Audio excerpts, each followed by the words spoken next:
PM Modi Varanasi पहुंच चुके हैं। बाबतपुर एयरपोर्ट पर पीएम मोदी पहुंचे। यहां पर मुख्यमंत्री योगी आदित्यनाथ और राज्यपाल आनंदीबेन पटेल ने उनका स्वागत किया। तस्वीर आप देखिए। अब से कुछ देर के बाद में बीएचयू पीएम मोदी पहुंचने वाले हैं। जब पीएम मोदी यहां पर पहुंचे तो उसके बाद में उनका स्वागत करने के लिए खुद मुख्यमंत्री और राज्यपाल मौके पर मौजूद थे। सीएम योगी ने पीएम मोदी का स्वागत किया। राज्यपाल आनंदीबेन पटेल भी इस दौरान मौजूद रहीं। बताएं, पीएम मोदी का ये दौरा बहुत खास है। 8 महीनों के बाद में पीएम अपने संसदीय क्षेत्र वाराणसी पहुंचे हैं और यहां पर बनारस वासियों को कई सौगातें वो देंगे। हालांकि चुनाव के पहले 2022 में जब चुनाव है उसके पहले पीएम मोदी का ये दौरा कई राजनीतिक हलचल जरूर पैदा करता है, लेकिन खास तौर से बनारस वासियों के लिए उनका ये दौरा बहुत खास रहने वाला है। पीएम मोदी अब से कुछ देर के बाद में अब यहां से रवाना होंगे बीएचयू के लिए। थोड़ी देर में बीएचयू पहुंचेंगे। बीएचयू हेलीपैड पर वो पहुंचेंगे और वहां पर भव्य स्वागत की भी तैयारी की गई है। पूरे बनारस को दुल्हन से सजाया गया है। विकास चंद्रा मेरे सहयोगी मेरे साथ में बनारस से लगातार जुड़ रहे हैं। वाराणसी की हर तस्वीर हमें लगातार दिखा रहे हैं। विकास, अभी क्या अपडेट है, क्या जानकारी? पीएम मोदी तो पहुंच चुके हैं वाराणसी, अब उनका आगे का कार्यक्रम कैसा रहने वाला है? जी, मैं सबसे पहले ये बता दूं कि प्रधानमंत्री नरेंद्र मोदी बीएचयू के प्रांगण में पहुंच चुके हैं और थोड़ी ही देर में अब उस मंच पे आने वाले हैं जहां उनका कार्यक्रम है। ठीक हमारी दाहिनी तरफ जो बाउंड्री दिखाई दे रहा है उसकी तरफ मंच बनाया गया है। बहुत भव्य मंच प्रधानमंत्री मोदी के लिए बनाया गया है। जिन 6000 लोगों को बुलाया गया है इस सभा में, वो लोगों के आने का सिलसिला जारी है। अधिकतर लोग आ चुके हैं। यहीं से द्वार बनाया गया है। जिन लोगों को अंदर बुलाया गया है, प्रधानमंत्री मोदी उन्हीं लोगों से संवाद करेंगे और इसी सभा स्थल से प्रधानमंत्री मोदी अपनी योजनाओं का उद्घाटन करेंगे और शिलान्यास करेंगे। तो बीएचयू प्रांगण में प्रधानमंत्री मोदी पहुंच गए हैं। उसकी तैयारी काफी दिनों से बनारस में चल रही थी। बनारस में जगह जगह स्वागत द्वार लगाए गए हैं। पूरे अगर काशी की बात की जाए, पूरे बनारस की बात की, चारों तरफ होर्डिंग्स लगे हैं। सारी योजनाओं की जानकारी उस पर दी गई है। खास तौर पर जो बनारस की अगर हम बात करें, बीएचयू में आने के बाद जो उद्घाटन वो करेंगे, ये आईआईटी का ग्राउंड है यहाँ से, तो लगभग 839 करोड़ का वो शिलान्यास करेंगे, 744 करोड़ का उद्घाटन करेंगे। फिर यहाँ के बाद सीधे जो जच्चा बच्चा केंद्र बनाया गया है, 100 बेड की विशेष व्यवस्था की गई है कोरोना की तीसरी लहर को देखते हुए, वहाँ जाएंगे, कोरोना के फ्रंट वॉरियर से मिलेंगे। फिर उसके बाद यहाँ से उनको रुद्राक्ष कन्वेंशन सेंटर जाना है और उसका लोकार्पण करना है। और रोरो सर्विस जो काशी को एक नया तोहफा प्रधानमंत्री ने दिया है, उसका भी उद्घाटन वो करेंगे। मल्टी लेवल कार पार्किंग है, उसका भी उद्घाटन करेंगे।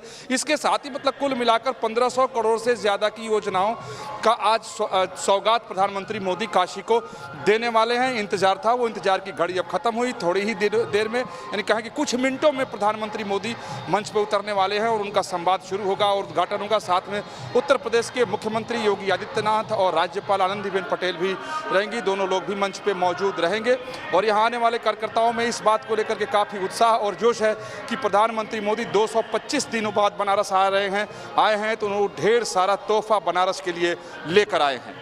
बिल्कुल विकास, और हर बार हम देखते हैं जब प्रधानमंत्री वाराणसी पहुंचते हैं तो जिस रास्ते से वो गुजरते हैं वहां पर एक अलग छटा नजर आती है। पूरे इलाके को दुल्हन से सजाया जाता है। हालांकि इस बार का पीएम का कोई रैली या फिर इस तरह का कार्यक्रम नहीं है, लेकिन हमने देखा कि बनारस को सजाया बहुत खूबसूरती से है। जी, प्रधानमंत्री मोदी की भी एक कोशिश है कि जब से वो यहाँ से सांसद बने और प्रधानमंत्री बने उसके बाद से ही बनारस के सौंदर्यीकरण का जो प्रोसेस है, जो प्रक्रिया है, वो जारी है। प्रधानमंत्री मोदी जब भी आते हैं उसके पहले बनारस में कुछ न कुछ नया जरूर होता है। ये 27वीं उनका दौरा है और यहाँ के स्थानीय लोगों का कहना है, जो अधिकारियों से मेरी बात हुई उनका कहना है कि मोदी आते हैं उसके पहले बनारस में कुछ न कुछ जरूर नया होता है, ताकि जब भी वो आएँ तो उनके सामने कुछ नायाब चीज़ें रखी जाए और जब आते हैं तब भी बनारस को नायाब तोहफा दे करके ही वो जाते हैं। उनकी हर बार की ये कोशिश रहती है। कार्यकर्ता भी उनके इस बात को बड़े मुक्त कंठ से कहते हैं कि मोदी जी जब भी आते हैं तो बिना कुछ दिए काशी को, बिना कुछ दिए उत्तर प्रदेश को वो जाते नहीं हैं। और इस बार तो 1500 करोड़ से ज़्यादा का तोहफा उनकी झोली में, उनकी पोटली में है, इसलिए बहुत उत्साह है। और ख़ासतौर पर अगर हम बात करें बनारस की, तो मेरा अपना व्यक्तिगत अनुभव है। मैं आपको बताता हूँ कि लगभग हर साल मैं इस बनारस नगरी में, बाबा विश्वनाथ की नगरी में, बाबा संकट मोचन की नगरी में आता हूँ।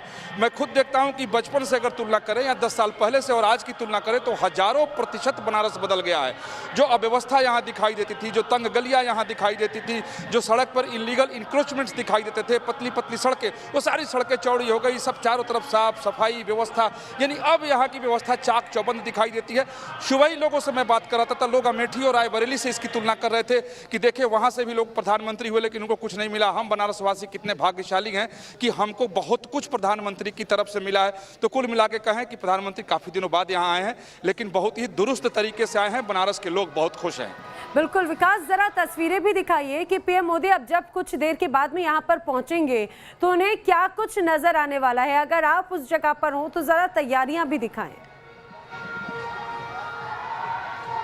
देखिए नैना, एक सबसे बड़ी बात है कि आज प्रधानमंत्री मोदी के जो भी कार्यक्रम है वहाँ मीडिया को अलाउ नहीं किया गया है, सिर्फ एजेंसीज को अलाउ किया गया है। लेकिन जहाँ प्रधानमंत्री मोदी के कार्यक्रम उसे थोड़ी दूर बाहर ही हम लोगों को रोक दिया गया है। मैं अपने सहयोगी से कहूँगा कि दिखाएं वो सफ़ेद सा पंडाल जो दिख रहा है, यहाँ जो द्वार आपको दिखाई दे रहा है जहाँ सुरक्षाकर्मी बहुत भारी संख्या में तैनात है, यहीं से जो 6000 लोग बुलाए गए हैं, ऐसे 2 द्वार बुलाए गए हैं, एक वीवीआईपी और एक सामान्य। तो यहाँ से जो बीजेपी के सामान्य कार्यकर्ता हैं वो अंदर जा रहे हैं, वीवीआईपी गेट इसके ठीक दूसरी तरफ बनाया गया है। देखिए प्रधानमंत्री के आने का संकेत मिलते ही यहाँ पुलिस सुरक्षाकर्मी हैं, एक दूसरे का हाथ पकड़कर सड़क को उन्होंने बंद कर दिया है। दोनों तरफ इस तरीके की स्थिति दिखाई दे रही है। हालांकि बीजेपी के जो कार्यकर्ता हैं उनके आने का सिलसिला अभी भी जारी है और चारों तरफ सुरक्षा किसी तरीके से चाक चौबंद व्यवस्था पूरे बनारस में की गई है, क्योंकि आज समाजवादी पार्टी की तरफ से पंचायत चुनाव में हुए धांधली का उन लोगों ने आरोप लगाया है और उस आरोप के चलते उनका विरोध प्रदर्शन भी है। इस वजह से भी सुरक्षा की चाक चौबंद व्यवस्था की गई है। लेकिन जब भी प्रधानमंत्री मोदी आते हैं तो सुरक्षा व्यवस्था में कहीं कोई कोताही नहीं होती है। बनारस के अगल बगल के जिलों की सारी पुलिस बल को यहाँ पर बुला लिया गया है, पैरामिलिट्री भी बनारस शहर के अंदर लगाए गए हैं। आप देखें, अपने सहयोगी से कहेंगे कि बीजेपी के जो चुनिंदा कार्यकर्ता और आम लोग जो इस सभा में भाग लेने के लिए बुलाए गए हैं उनका एक जत्था आ रहा है और यहीं से उनका प्रवेश होगा। सब लोगों को एक विशेष आमंत्रण पत्र दिया गया है, एक कार्ड दिया गया है। साथ ही लोगों को कहा गया है कि वो आधार कार्ड लेकर के जरूर आए, तभी उन्हें गेट के अंदर जाने दिया जाएगा। हर व्यक्ति की जांच पड़ताल की जा रही है, सुरक्षा जांच की जा रही है, मेटल डिटेक्टर से उनकी जांच की जा रही है। कोई भी अवांछित वस्तु अंदर लेकर के नहीं जा सकते, चाहे वो बीजेपी के कितने भी वरिष्ठ कार्यकर्ता हों। तो पूरी व्यवस्था की गई है और मात्र 6000 लोगों को ही बुलाया गया है। जो मेरी जानकारी है उसके मुताबिक जो प्रधानमंत्री का संसदीय क्षेत्र है, जितने भी उसमें इलाके हैं, पूर्वे हैं, टोले हैं, गाँव हैं या मोहल्ले हैं, तो कोशिश यह है कि हर जगह से एक दो लोग जरूर इस 6000 की सभा में आकर शामिल हों, क्योंकि यहीं से प्रधानमंत्री मोदी वो संदेश भी देने वाले हैं। क्योंकि उत्तर प्रदेश में विधानसभा चुनाव होने वाले हैं तो माना जा रहा है कि प्रधानमंत्री मोदी यहाँ से राजनीतिक संदेश भी देंगे, उत्तर प्रदेश को जो तोहफा देंगे, जो बनारस को तोहफा देंगे, के जरिए वो अपनी बात भी रखेंगे। तो अब सबकी निगाह इस बात पर है कि प्रधानमंत्री जब बोलते हैं तो क्या कुछ करते हैं। चूंकि उत्तर प्रदेश में चुनावी माहौल बन चुका है, व्यवस्था चारों तरफ चाक चौबंद है, इसी तरीके की व्यवस्था चारों तरफ है। जो जहां है उससे उसके पॉइंट से बिल्कुल कहें तो हिलने नहीं दिया जा रहा है। अगर हम ही लोग हैं, यहाँ बहुत सारी मीडिया है, सब लोगों को कहा गया कि आप इस जगह से आगे पीछे नहीं जाएंगे। लेकिन ये गेट है, यहीं से कार्यकर्ता बीजेपी के जा रहे हैं और बहुत भव्य और दिव्य मंच बनाया गया है प्रधानमंत्री मोदी के लिए अंदर। बिल्कुल विकास, और सबसे खास बात ये, अभी जो लोगों की भीड़ आती हुई दिख रही थी, जो लोगों का जत्था आते हुए दिख रहा था, उसमें ज्यादातर युवा या कॉलेज स्टूडेंट्स नजर आ रहे थे। उसमें ज्यादातर हमने युवाओं को देखा, जो एक झलक उनकी नजर आई। तो क्या ये माना जाए कि आज का ये जो संबोधन है, इन 6000 लोगों की भीड़ में कार्यकर्ताओं के अलावा जो लोग पहुंचे हैं उनमें युवाओं को ज्यादा फोकस किया जा रहा है? जी, युवाओं को तो जब भी प्रधानमंत्री मोदी कहीं भी जाते हैं, कोई कार्यक्रम करते हैं तो युवा इसमें ज़रूर होते हैं। और ये 6000 मात्र गिन करके 6000 लोगों को बुलाया गया। तो इसमें सुनिश्चित करने के लिए कहा गया था जो भी इसके आयोजक थे कि कम से कम 1/3 इसमें युवा जरूर हों। अपने सहयोगी सुभाष से कहेंगे कि देखिए एक जत्था फिर आ रहा है, आप देखिए लगातार लोग आ रहे हैं, सभी वर्ग सभी समाज के लोग हैं, बीजेपी के कार्यकर्ता हैं, महिलाएं भी बड़ी संख्या में इस आयोजन में बुलाई गई हैं। लेकिन युवाओं की संख्या पर जो आपने कहा, तो निश्चित तौर पर युवा इसमें कम से कम 1/3 रखने के लिए कहा गया था। अगर ज़्यादा युवा हो जाते हैं तो कोई बात नहीं। दूसरी एक और निर्देश दिए गए थे कि जो काशी है, जो बनारस है, इसके जितने जो संसदीय क्षेत्र प्रधानमंत्री का है उसके हर कोने के लोग तो शामिल हो ही, अगल बगल के जिलों के लोग भी अगर शामिल इसमें हो जाएं तो बड़ी अच्छी बात होगी। यानी छोटे रूप में ही प्रधानमंत्री मोदी पूरे प्रदेश को, यानी उत्तर प्रदेश को यहाँ से संदेश देना चाहते हैं, अपने संसदीय क्षेत्र को संदेश देना चाहते हैं। जो वो सौगात जो उत्तर प्रदेश को और बनारस को देंगे तो उन 6000 लोगों के सामने देंगे। एक तरीके से सभी क्षेत्र से, सभी वर्ग से, समाज के सभी तबके के लोग बुलाए गए हैं ताकि सबकी गवाही में वो ये तोहफा लोगों के उत्तर प्रदेश को सौंप सके, बनारस को सौंप सके। तो कभी मेरा अपना व्यक्तिगत अनुभव है कि जब भी प्रधानमंत्री मोदी का कोई कार्यक्रम होता है तो कार्यक्रम के आयोजन में बहुत ही सतर्कता बरती जाती है और छोटी से छोटी बातों का बहुत ख्याल रखा जाता है। और यहाँ भी रखा गया है कि युवा भी हों, बुजुर्ग भी हों, महिलाएं भी हों, समाज के वरिष्ठ लोग भी हों, गणमान्य लोग भी हों, साधारण लोग भी हों, यानी सभी तरह के लोग हों। यानी जब सभा स्थल पर लोग बैठें तो पूरा समाज वहाँ पर दिखाई दे, इस तरह की व्यवस्था यहाँ पर की गई है। और कोरोना प्रोटोकॉल का पालन करते हुए व्यवस्था की गई है कि जब ये 6000 लोग अंदर बैठेंगे तो सभी में शारीरिक दूरी बनी रहे, इसका विशेष ख्याल रखा गया है। जो हम लोगों को बताया गया कि मीडिया को इसलिए एंट्री नहीं दी गई है कि अंदर भीड़ ना हो, कोरोना प्रोटोकॉल का उल्लंघन न हो, इसलिए मीडिया को फिलहाल बाहर रखा गया है। सिर्फ एजेंसी को अंदर जाने की अनुमति दी गई है। एक बार फिर सहयोगी से कहेंगे कि जरा इस द्वार का दृश्य वो दिखाएं आप। चारों तरफ सुरक्षाकर्मी तैनात हैं, जो बीजेपी के कार्यकर्ता हैं, आम लोग हैं, सामान्य लोग हैं, जिन्हें बुलाया गया है सबको विशेष कार्ड दिया गया है, आमंत्रण पत्र दिया गया है, पहचान पत्र उनको लेकर के आने के लिए कहा गया है। वो लोग अंदर जा रहे हैं जो व्यवस्था में लगे लोग हैं। अब चूंकि प्रधानमंत्री किसी भी क्षण आ सकते हैं, इसलिए अब जो लोग भी गेट के पास हैं उन लोगों को जल्दी जल्दी अंदर भेजा जा रहा है ताकि जाकर के समय से पहले अपने स्थान को ग्रहण कर लें। यानी कह सकते हैं कि लगभग 15 दिनों से बनारस में तैयारी चल रही थी। आप बनारस शहर घूमें तो चारों तरफ मोदीमय ही दिखाई देगा। हर तरफ, हर नुक्कड़ पर, हर चौराहे पर, सड़क के हर किनारे पर प्रधानमंत्री मोदी की तस्वीर आपको दिखाई देगी, होर्डिंग्स दिखाई देंगे, योगी जो मुख्यमंत्री सूबे के हैं उनकी तस्वीर दिखाई देगी और जो योजनाएं समर्पित करने वाले हों और जिनका वो शिलान्यास करने वाले उन सबकी जानकारी भी दी गई है। लेकिन खास तौर पर एक कन्वेंशन सेंटर और रोरो को लेकर के बनारस के लोग काफ़ी उत्साहित हैं। बिल्कुल, लोग बहुत उत्साहित हैं और यही वजह है कि लोग यहाँ पर पहुँच भी रहे हैं। खासतौर से लिमिटेड लोगों को पहले से ही रजिस्टर्ड करके उन्हें निमंत्रण पत्र भेजा गया है आज इसमें शामिल होने के लिए।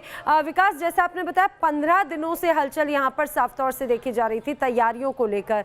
अब कितना इंतजार और है वहाँ पे, किस तरह की हलचल है? पीएम मोदी कब तक पहुँच सकते हैं?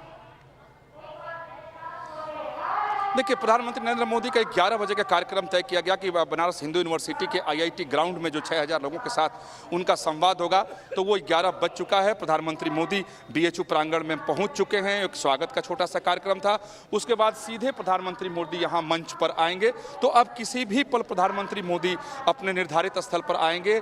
लोग वहां पर अपना स्थान ग्रहण कर चुके हैं, भीतर की व्यवस्था बिल्कुल बना ली गई है। अब किसी भी क्षण प्रधानमंत्री यहाँ आएंगे और आकर के लोगों से वो संवाद करेंगे। और जैसा मैंने पहले आपसे बात हो रही थी तो बताया कि यहीं से उद्घाटन करेंगे। इसके बाद इसी BHU में अंदर MCH में वो जाएंगे, यानी जो जच्चा बच्चा केंद्र बनाया गया है 100 बेड का, विशेष तौर पर तैयारी की गई है तीसरी लहर को देखते हुए। वहां जाएंगे, उसका मुआयना करेंगे, फ्रंट वॉरियर से मिलेंगे। फिर रुद्राक्ष कन्वेंशन सेंटर, जो अपने आप में बनारस के लिए एक अनमोल तोहफा है, भारत और जापान मैत्री का वो प्रतीक है। खासतौर पर बहुत इंटेलिजेंट और स्मार्ट तरीके से उसे बनाया गया है।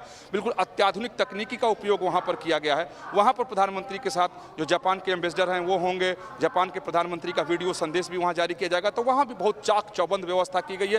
यानी कुल मिलाकर के आज पूरे बनारस में आप जिधर भी जाएं, प्रधानमंत्री मोदी के आगमन की चीजें आपको दिख जाएंगी।